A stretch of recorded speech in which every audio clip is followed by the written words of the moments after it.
वांद्र्यातील घरामध्ये सैफ अली खानवरील हल्ला प्रकरण, हल्ला करणाऱ्या आरोपीला अटक, ठाण्याच्या कासार वडवणी भागातून आरोपीला बेड्या ठोकल्या. विजय दास असं अटक केलेल्या आरोपीचं नाव. आरोपी मूळचा पश्चिम बंगालच्या नदिया जिल्ह्यातील असल्याची माहिती. 2 दिवसांच्या शोध मोहिमेनंतर आरोपीला बेड्या.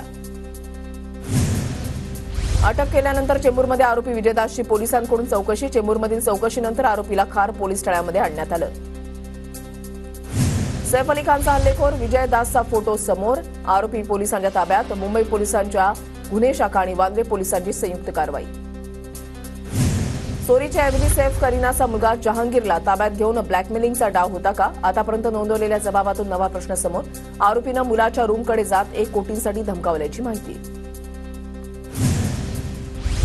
समोरच दागिने असूनही चोरानं कशालाही हात लावला नाही. करीना कपूरच्या जबाबात महत्त्वपूर्ण माहिती. आरोपी चोरीच्या ऐवजी दुसऱ्याच मोठ्या कटानं घरामध्ये शिरल्याच्या मुद्द्यावर शिक्कामोर्तब.